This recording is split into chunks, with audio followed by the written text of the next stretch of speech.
Hello students, I am CA Harshita Rizwani from HR Institute of Studies. Today we would be starting the new chapter for standard 10 student for political science. The name of the chapter is power sharing. Okay, तो हमको ये पता है कि जो democracy होती है, हम अभी 10 स्टैंडर्ड में आ गए. सो डेमोक्रेसी क्या होती है वो हम काफी हद तक जान चुके थे.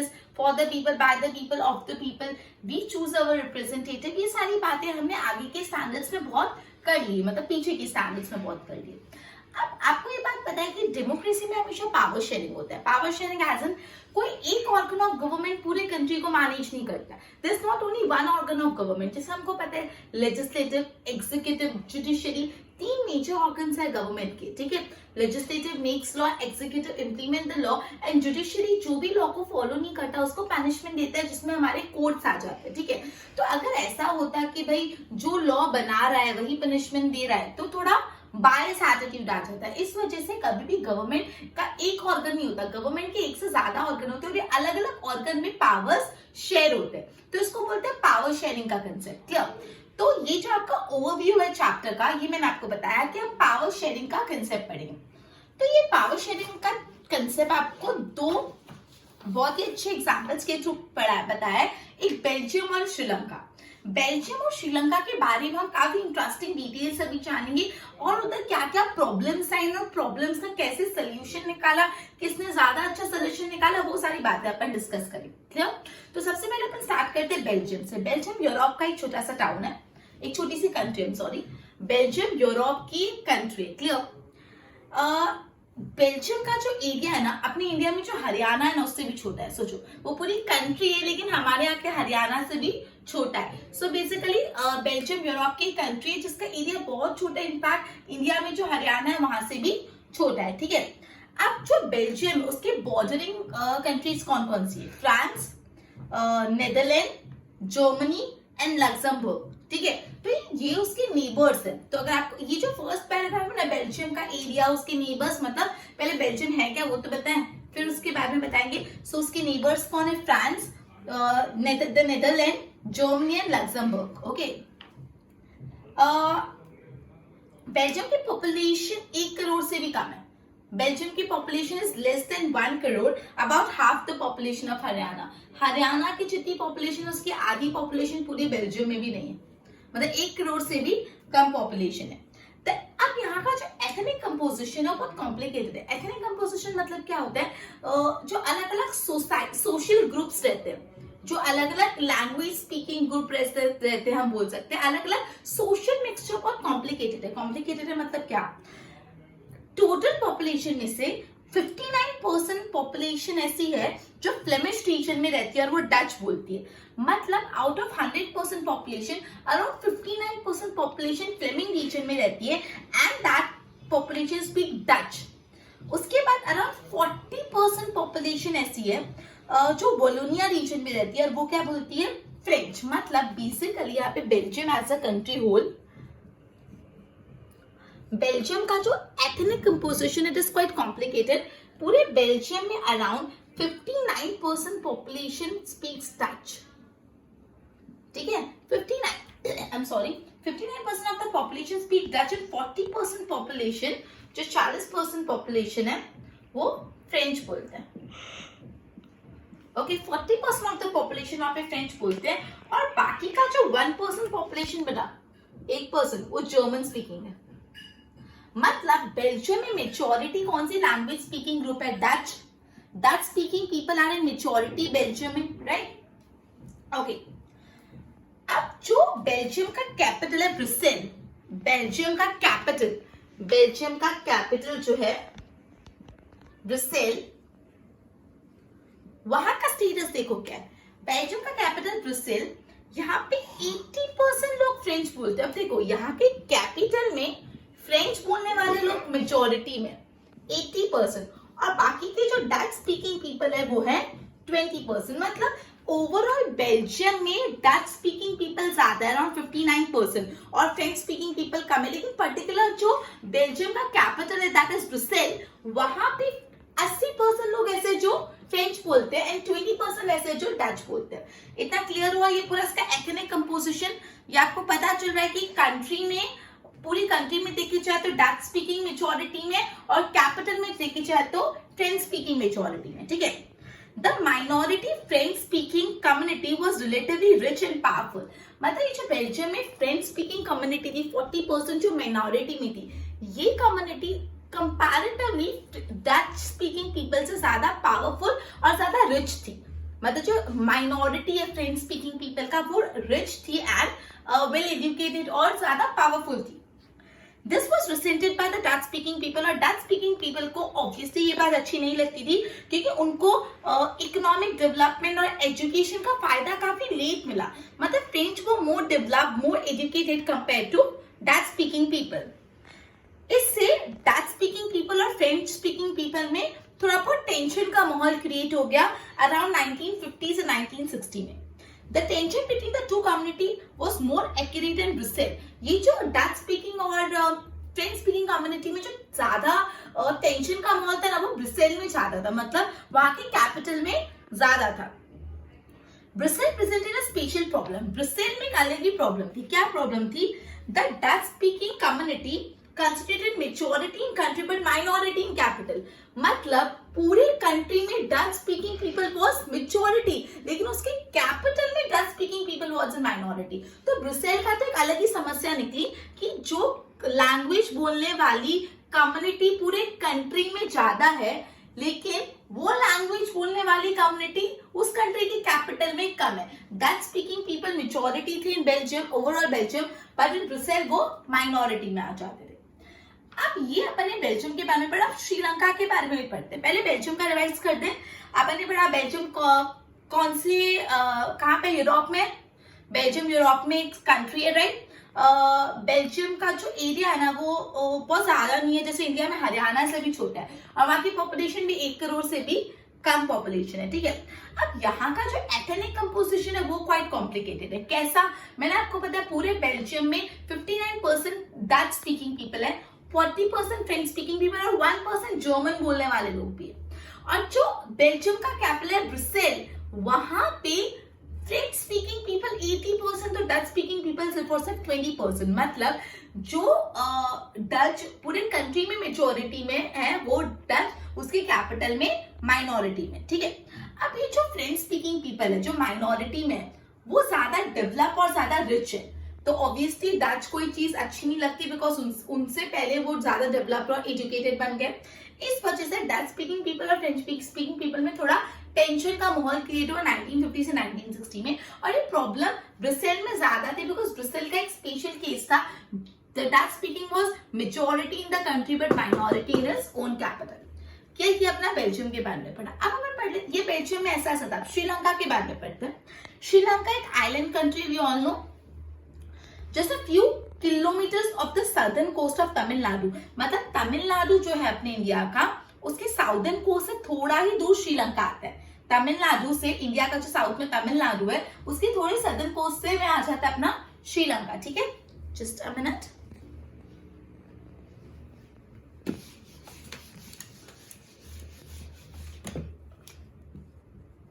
श्रीलंका के बारे में पढ़ रहे। श्रीलंका कहां पे आता है?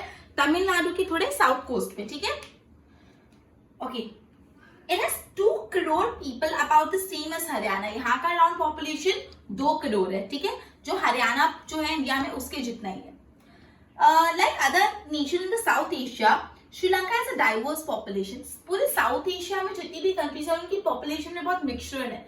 वैसे श्रीलंका की पॉपुलेशन भी थोड़ी मिक्स है। कैसे? देखो, ओके, अब देखो यहाँ पे मेजॉरिटी कौन कौन से ग्रुप है। श्रीलंका के सोशल ग्रुप की बात करें, श्रीलंका में सबसे जो मेजॉरिटी में है वो आते हैं सिन्हाला स्पीकर। सिन्हाला जो एक लैंग्वेज है, सिन्हाला स्पीकिंग लोग हैं, सिन्हाला स्पीकिंग पीपल, ये मेजॉरिटी में है। मेजॉरिटी भी कितनी मेजॉरिटी? 74%। मतलब 74% लोग हैं जो सिन्हाला बोलते हैं, सिन्हाला स्पीकिंग पीपल। उसके बाद बाकी का जो ऑब्वियसली 18% है जो तमिल स्पीकिंग पीपल है। तमिल बोलने वाले लोग कितने हैं? 18% लोग हैं जो तमिल बोलते हैं। तमिल श्रीलंका में 18% लोग हैं जो तमिल स्पीकिंग पीपल है।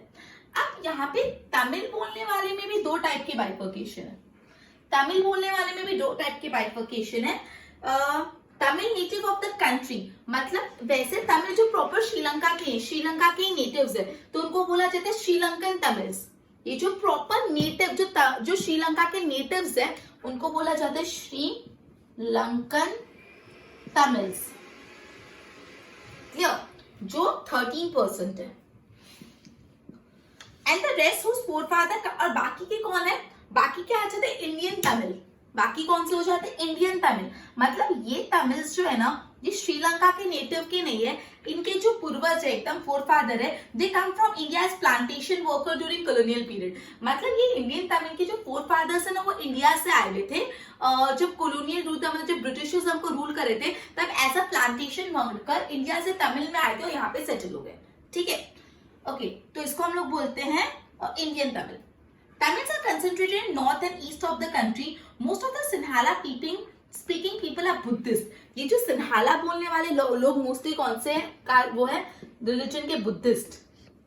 ये जो श्रीलंका में सिन्हाला बोलने वाले लोग हैं यूजुअली कौन से रिलीजन के बिलोंग करते हैं? Buddhist. When most of the Tamils are Hindu और मुस्लिम। और ये जो तमिल वो कौन सा रिलीजन को फॉलो करते हैं? या तो वो हिंदू है या तो वो मुस्लिम्स है। There are about 7% Christian who are both Tamil and Sinhala, और इस पूरे में कुछ 7% है जो क्रिश्चियन भी है। 7% बाकी पॉपुलेशन में लोग क्रिश्चियन है, वो आप बहुत तमिल एंड सिन्हाला, और ये 7% वाले तमिल भी हो सकते हैं या तो सिन्हाला भी हो सकते हैं, तमिल स्पीकिंग पीपल भी हो सकता है सिन्हाला। सो ये एकदम कॉम्प्लिकेटेड स्ट्रक्चर समझे, वापस समझते श्रीलंका का। ओके, हाँ, यहाँ पे क्या है श्रीलंका में बेसिकली दो मेजर लैंग्वेज बोलने वाले लोग, एक सिन्हाला स्पीकिंग पीपल और दूसरा Tamil speaking people. Sinhala speaking जो पीपल है वो मेजोरिटी में, दैट इज 74% सिन्हाला बोलने वाले, और जो सिन्हाला स्पीकिंग पीपल है वो कौन से धर्म को, रिलीजन को फॉलो करते हैं? वो बुद्धिस्ट है। तमिल बोलने वाले स्पीकिंग पीपल में भी दो टाइप के तमिल है, एक है श्रीलंकन तमिल और एक इंडियन तमिल। श्रीलंकन तमिल कौन होते हैं? जो जिनका नेटिव, जिनका बर्थ प्लेस ही श्रीलंका है, और इंडियन तमिल वो तमिल होते हैं जिनके फोर फादर इंडिया से आए थे as a plantation worker during the colonial rule. Clear? अब जैसे मैंने आपको बताया, जो सिन्हाला बोलते हैं वो बुद्धिस्ट रिलीजन फॉलो करते हैं, और जो तमिल बोलते हैं वो या तो हिंदू होते हैं तो मुस्लिम होते हैं। एंड 7% पूरे श्रीलंका में क्रिश्चियन रिलीजन फॉलो करने वाले भी लोग हैं, उनकी लैंग्वेज तमिल या सिन्हाला कुछ भी हो सकती है। Clear? So just imagine what could happen in a situation like this. In Belgium, अब ये अपने श्रीलंका का केस पढ़ा और बेल्जियम, दोनों केस को माइंड में एकदम एक्टिव रखना और फिर समझना।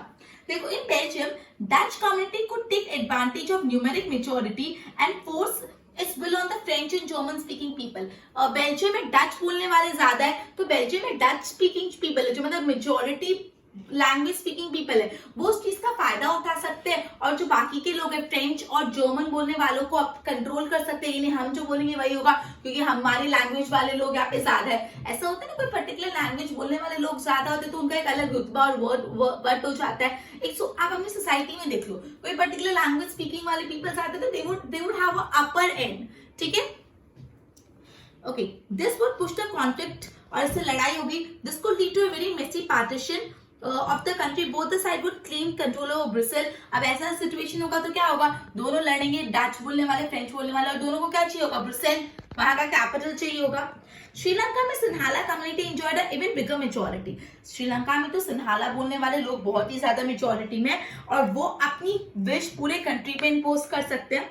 Now let us look what happened in both the situation. ऐसा हो सकता है, बट हुआ क्या वो देखते हैं। तो सबसे पहले श्रीलंका की बात करते हैं। श्रीलंका में मेजॉरिटी ने माइनॉरिटी के साथ क्या हशर किया। आपको बेल्जियम का सिचुएशन और श्रीलंका की सिचुएशन समझ आ गई। अब अपन पढ़ते हैं मेजॉरिटलिज्म का कंसेप्ट। मेजॉरिटी ने माइनॉरिटी के साथ क्या हुआ, तो सबसे पहले हम श्रीलंका के बारे में पढ़ते हैं। श्रीलंका इंडिपेंडेंट हुई थी इंडिया के साथ 1948। जब इंडिया इंडिपेंडेंट हुआ था तभी श्रीलंका इंडिपेंडेंट हुआ था इन द ईयर 1948। नोट्स बनाते जाना as and when I speak. आपको कोई चीज लग रही that I need to remember this, so immediately take your pen and write it down. Clear? Notes बनाना इसको बोलते हैं। नोट्स डजंट मीन मैं बोर्ड पे लिख रहा हूं वही चीज कॉपी करो, that isn't the right concept। So जो भी चीज आपको इंपॉर्टेंट रखी, students, it's a humble request to all of you, अपने हिसाब से अपनी नोटिंग करते जाओ। Clear? Okay, so India Sri Lanka independent कब हुई था? 1948.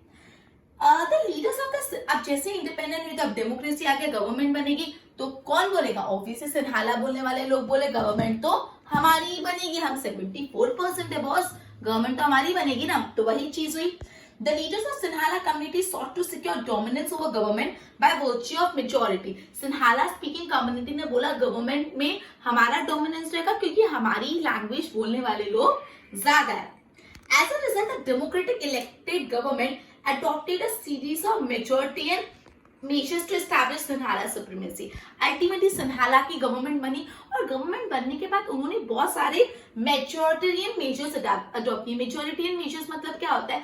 ऐसे मेजर्स जो माइनॉरिटी के लिए बहुत खराब हो, जो अपनी कम्युनिटी अपनी मेजोरिटी के लिए फायदेमंद हो, उससे माइनॉरिटी को या तो फायदा नहीं होगा या तो नुकसान होगा. क्लियर? अब उन्होंने क्या किया? 1947 में एक act was pass to recognise Sinhala as the only official language, thus disregarding Tamil. मतलब 1957 में सिन्हाला गवर्नमेंट ने एक ऐसा एक्ट पास किया कि पूरे श्रीलंका की एक ऑफिशियल लैंग्वेज जो होगी सिन्हाला. बट इसमें तमिल स्पीकिंग पीपल के लिए तो प्रॉब्लम, बिकॉज सिन्हाला तमिल की लैंग्वेज ही नहीं है. सो हाउ कुड यू से कि सिर्फ Sinhala would be the official language of the entire Sri Lanka. So उन्होंने ये अनजस्ट एक्ट पास किया that Sinhala would be the only official language of the entire Sri Lanka and disregarding Tamil. Clear? The government followed the preferential policy that favored Sinhala application for university position and government job. In fact, Sinhala government क्या करती थी? जो Sinhala speaking people है उनको preference देती थी job और पढ़ाई में भी. यूनिवर्सिटीज में एडमिशन चाहिए तो सिन्हाला लोगों को इजीली मिल जाता था. जॉब में जॉब चाहिए तो Sinhala speaking people would be given preference. So by this way, Tamil speaking people were quite overshadowed under the Sinhalas. ठीक है? A new constitution stipulated that the state should protect and foster Buddhism. And obviously Sinhala people follow Buddhism. तो एक नया act पास होते थे कि हम Buddhism को प्रिजर्व करके रखेंगे. Clear? All this government measure coming one after another. एक के बाद एक ऐसा गवर्नमेंट मेजर अडॉप्ट करते जा रही थी जो सिन्हाला स्पीकिंग पीपल के लिए बहुत बेनिफिशियल था, पर तमिल स्पीकिंग पीपल के लिए बहुत ही ज्यादा डिसग्रेसफुल या डिसरिगार्डेड था. ठीक है? तो श्रीलंका तमिल में एलिनेशन की फीलिंग है कि ये गलत हो रहा है. They felt that none of the major political party led by Buddhist Sinhala leader was sensitive to their language and culture. उनको ऐसा लगता था जो बुद्धिस्ट पार्टीज है, मतलब जो सिन्हाला स्पीकिंग पीपल की गवर्नमेंट है, उन्होंने कोई भी ऐसी पॉलिसी नहीं बनाई जो हमारे तो basically they felt that the constitution and Dutch speaking they felt that the constitution and government policy denied the equal political right and discriminated against them in job and other opportunity. Obviously जो Tamil speaking Sri Lankan थे उनको लगा कि जो government है वो Sinhala speaking Sri Lankan और Tamil speaking Sri Lankan में बहुत ज्यादा डिफरेंस कर रही है. इक्वल जॉब अपॉर्चुनिटी नहीं मिल रही, इक्वल यूनिवर्सिटी में एडमिशन की अपॉर्चुनिटी नहीं मिल रही और उनके इंटरेस्ट और उनकी अपॉर्चुनिटी को इग्नोर किया जा रहा है. As a result, the relation between Sinhala and Tamil community खराब होते गए. धीरे धीरे सिन्हाला और तमिल कम्युनिटी के रिलेशन बहुत खराब होते गए. Sri Lanka Tamils launch a parties and struggle for recognition of Tamil as an official language. अब तमिल स्पीकिंग पीपल ने भी अलग अलग पार्टीज ऑर्गेनाइज की, प्रोटेस्ट किया और बोला कि हमको Tamil as an official language चाहिए. सिन्हाला बोल रहे हमको Sinhala as an official language चाहिए, तमिल बोल रहे हमको तमिल ऑफिशियल लैंग्वेज चाहिए श्रीलंका की. उन्होंने बोला हमको रीजनल ऑटोनॉमी चाहिए, इक्वल अपॉर्चुनिटी चाहिए एजुकेशन और जॉब में. जितना सिन्हाला स्पीकिंग पीपल को मिलती है उतनी तमिल स्पीकिंग पीपल को मिलनी चाहिए. But the demand for more autonomy to provinces populated by Tamil were repeatedly denied. लेकिन ये जो तमिल लोग ये डिमांड कर रहे थे वो obviously डिनाई करते जा रहे थे government. And by 1980, several political organizations were formed demanding an independent Tamil Elam, that is state in northern and eastern part of Sri Lanka. तो तमिल ने बोला हमारा अलग ही स्टेट कर दो, तमिल का एक अलग ही स्टेट कर दो. ठीक है? नॉर्दर्न और ईस्टर्न पार्ट ऑफ श्रीलंका में आप तमिल एज अ स्टेट ही पूरा डिफरेंट कर दो. The distress between the two community turned into a widespread conflict. ये दोनों कम्युनिटी के बीच में लड़ाई इतनी ज्यादा होगी कि एक सिविल वॉर डिक्लेयर हो गया. सिविल वॉर क्या होता है? जब एक कंट्री में दो रिलीजन या दो कम्युनिटीज के बीच में अंदर अंदर लड़ाई होती है और वो लड़ाई इतनी ज्यादा हो जाती है कि वो एकदम वॉर जैसा दिखता है, उसको बोलते हैं civil war. Sorry civil war, हाँ सिविल वॉर क्या होता है, सिविल वॉर कोई दो कंट्रीज के बीच में नहीं होता, एक कंट्री के अंदर ही कम्युनिटीज के अंदर अंदर इतना लड़ाई होता है कि वो एकदम वॉर का रूप ले लेता है, ठीक है। As a result thousands of the people of the community were killed, काफी लोगों की जान भी गई इस लड़ाई में, and many family were forced to leave the country as refugees and many more lost their job, काफी लोगों काफी फैमिलीज को श्रीलंका से निकाल दिया गया। You have read about the Sri Lanka excellent record of economic development, education and health. लेकिन India ने बहुत अच्छा डेवलपमेंट किया था एजुकेशन में, हेल्थ इंडस्ट्री में, लेकिन ये जो सिविल वॉर से उसका सोशल कल्चरल इकोनॉमिक लाइफ पूरी की पूरी डिस्टर्ब हो गई, ठीक है। तो श्रीलंका ने मेजोरिटी जो थी श्रीलंका में सिन्हाला, उन्होंने कैसा सिचुएशन क्रिएट किया। अब यही चीज देखो बेल्जियम ने कैसे डील किया, क्लियर। अपन ये बेल्जियम और श्रीलंका का केस स्टडी पढ़ा, श्रीलंका में कैसा सिचुएशन हुआ, एकदम सिविल वॉर डिक्लेयर हो गया जिससे पूरा श्रीलंका का डेवलपमेंट रुक गया। अब बेल्जियम ने भी क्या ऐसा किया कि Belgium took a smart move, वो हम देखते हैं, ठीक है। तो देखो बेल्जियम नीचे टुक अ डिफरेंट पाथ, जैसे श्रीलंका की मेजॉरिटी गवर्नमेंट सिन्हाला गवर्नमेंट ने किया वैसा नहीं किया, they took somewhat a different path. They were smart enough. They recognize the existence of regional difference and cultural diversity. उनको पता चला कि हमारी कंट्री में अलग अलग कल्चर के लोग रहते हैं, तो हमको सबको साथ में लेके चलना है। Between 1970 and 1993, they amended their constitution 4 times. मतलब 1970 से 1993 में 4 बार उन्होंने अपने कॉन्स्टिट्यूशन में बदलाव लाए। ये इतना इजी नहीं होता कॉन्स्टिट्यूशन में बदलाव लाना, कॉन्स्टिट्यूशन में चेंजेस करना है स्टफ, लेकिन 4 टाइम वो कॉन्स्टिट्यूशन में चेंजेस लाए। क्यों चेंजेस लाए? So as to work out an arrangement that they would enable everyone to live together with in the same country. वो इसलिए इतनी बार कॉन्स्टिट्यूशन को अमेंड करे थे कि ऐसे रूल्स आ जाए, ऐसे लॉ निकाले कि जितने भी लोग हैं पूरे कंट्री में वो अच्छे से एक साथ मिलजुल कर रहे, किसी का भी इंटरेस्ट हैमर नहीं होना चाहिए, किसी को भी ऐसा नहीं लगना चाहिए कि हमारी लैंग्वेज का, हमारे कल्चर को रिस्पेक्ट नहीं की जा रही। Okay, the arrangement they worked out वो दूसरी कंट्री से अलग और बहुत इनोवेटिव था। आपको यहाँ पे ना जो अरेंजमेंट उन्होंने किया, उनके कुछ 4 पॉइंट बताए, हम पढ़ते उन्होंने किस टाइप का अरेंजमेंट किया बेल्जियम में। देखो, पहला, constitution prescribe that the number of Dutch and French speaking people shall be in equal number in central government. जो सेंट्रल गवर्नमेंट होगा वहां पे जितने डच बोलने वाले पीपल है उतने ही फ्रेंच बोलने वाले पीपल होंगे। मतलब भले फ्रेंच माइनॉरिटी में, स्टिल सेंट्रल गवर्नमेंट में Dutch speaking people and French speaking people equal होंगे, एकदम इक्वल, प्रोपोर्शनेट भी नहीं, इक्वल होंगे। Special laws, some special laws require the support of majority of member from each linguistic group. Thus no single community shall make decision unilaterally. मतलब कभी भी ऐसा नहीं होगा कि पूरे कंट्री का डिसीजन एक कम्युनिटी लेगी, जितनी कम्युनिटी उस कंट्री में रहती है वो सब मिल के कंट्री के बारे में डिसीजन लेंगे, ठीक है। So one of the very important and unique thing कि भले Dutch speaking people, French speaking people, भले डच साथ है, स्टिल दोनों के जो नंबर होंगे इन सेंट्रल गवर्नमेंट में वो इक्वल होंगे। Many powers of central government have been given to state government of the 2 regions of the country. अब यूजुअली क्या होता है कि जो सेंट्रल गवर्नमेंट के पावर्स होते हैं वो पावर स्टेट गवर्नमेंट के पास नहीं होता, लेकिन बेल्जियम में ऐसा नहीं था। जो पावर सेंट्रल गवर्नमेंट, काफी ऐसे पावर्स थे जो सेंट्रल गवर्नमेंट के पास भी थे और जो स्टेट गवर्नमेंट के पास भी थे। The state government are not subordinate to central government. Usually क्या होता है, स्टेट गवर्नमेंट मेन होता है, वो सेंट्रल गवर्नमेंट उसका सबऑर्डिनेट होता है, लेकिन बेल्जियम में ऐसा नहीं था। बेल्जियम में स्टेट गवर्नमेंट सेंट्रल गवर्नमेंट के सबऑर्डिनेट नहीं थी, एट पार थी। काफी जो पावर सेंट्रल गवर्नमेंट के पास है वो पावर स्टेट गवर्नमेंट के पास भी थे। Brussels has a separate government in which both the community have equal representation. Brussels का एक अलग सा गवर्नमेंट था। ब्रिसेल क्या था, उधर का कैपिटल बेल्जियम का, उसका गवर्नमेंट एकदम अलग था और वहां पे दोनों कम्युनिटी, दोनों लैंग्वेज बोलने वाले लोग थे। French speaking people accepted equal representation in Brussels because the Dutch speaking community has equal acceptance in the central government. अब obviously मैंने आपको बताया था ब्रुसेल में डच बोलने वाले कम थे, फ्रेंच बोलने वाले ज्यादा थे, स्टिल दोनों ने इक्वली रूल किया क्योंकि पूरे कंट्री में जब फ्रेंच बोलने वाले कम थे, जब पूरे कंट्री में फ्रेंच को इक्वल रिप्रेजेंटेशन मिला तो ब्रुसेल में भी डच को इक्वल रिप्रेजेंटेशन मिलना चाहिए, तो दोनों साइड इक्वल रिप्रेजेंटेशन सबको मिला। Fourth, apart from central and state government, दो अब यूजुअली आपने क्या पढ़ा, सेंट्रल गवर्नमेंट, स्टेट गवर्नमेंट, यहाँ पे एक और गवर्नमेंट, कम्युनिटी गवर्नमेंट लाए। यूजुअली क्या था, सेंट्रल गवर्नमेंट, स्टेट गवर्नमेंट, लेकिन बेल्जियम में एक और गवर्नमेंट थी जिसको बोलते हैं community government. The community government is elected by people belonging to one language community. Community government का कौन इलेक्शन करता है, कौन इलेक्ट करता है, एक लैंग्वेज बोलने वाले कम्युनिटी, जैसे Dutch, French, German speaking, no matter where they live, the government has power regarding cultural and education language related problem. मतलब डच सपोज है तो डच का एक कम्युनिटी गवर्नमेंट, डच लोगों की जो भी समस्या है वो कम्युनिटी गवर्नमेंट देखेगी, भले भी लोग कहीं भी रहते हो। जर्मन्स का एक अलग कम्युनिटी गवर्नमेंट, हर कम्युनिटी का एक अलग गवर्नमेंट। क्लियर? ठीक है। यू माइट फाइंड कि बेल्जियम मॉडल बहुत कॉम्प्लिकेटेड है, हाँ कॉम्प्लिकेटेड है, लेकिन ये अरेंजमेंट बहुत अच्छे से काम करा एंड दे हेल्प। इस वजह से ही जो श्रीलंका में सिविक वॉर हुई थी और पूरा श्रीलंका का ग्रोथ रुक गया था, ऐसा बेल्जियम में नहीं हुआ, क्योंकि बेल्जियम की गवर्नमेंट ने बहुत स्मार्ट मूव लिया और उन्होंने ये बोला हमारे कंट्री में जितने भी लोग रहते हैं वो सब इक्वल है, भले वो मेजोरिटी में है या माइनॉरिटी में। ठीक है।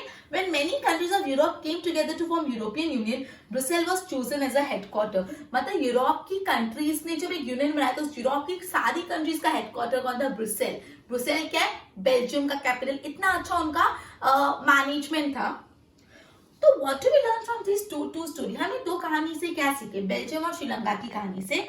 दोनों कंट्रीज में डेमोक्रेसी था, बेल्जियम में भी श्रीलंका में भी। ये उन लोग ने पावर शेयरिंग का उपयोग अलग अलग तरीके से किया। बेल्जियम में लीडर्स ने रियलाइज किया कि unity of the country is possible only by respecting the feeling and interest of different community. Belgium में लीडर्स को ये लगा कि अगर हमको यूनिटी से हम काम करेंगे तो हम आगे बढ़ पाएंगे। सच रियलाइजेशन, और ऐसे रियलाइजेशन ने बहुत अच्छा वर्क करा, लेकिन श्रीलंका ने कंट्रास्टिंग एग्जाम्पल दिया, इसका कुछ उल्टा ही दिखाया। It shows that if the majority community want to force its dominance over other, refuses to share power, it can determine the unity and diversity. मतलब बोला कि अगर हमने श्रीलंका के एग्जांपल से ये सीखा, अगर एक मेजोरिटी बोलने वाली, लैंग्वेज बोलने वाली कम्युनिटी माइनॉरिटी बोलने वाली कम्युनिटी को डोमिनेंस करेगी और उनके साथ पावर शेयर नहीं करेगी तो वो कंट्री पूरी की पूरी डैमेज हो जाएगी। ठीक है। सो ये अपन ने आज क्या किया? पावर शेयरिंग चैप्टर स्टार्ट किया और इस चैप्टर में अपन ने बेल्जियम और श्रीलंका की दो बहुत अच्छे कंट्रास्टिंग केसेस पढ़े। आगे हम पढ़ेंगे पावर शेयरिंग क्यों होना चाहिए, और आगे चैप्टर को will try to complete this chapter in our next session. So till then good bye.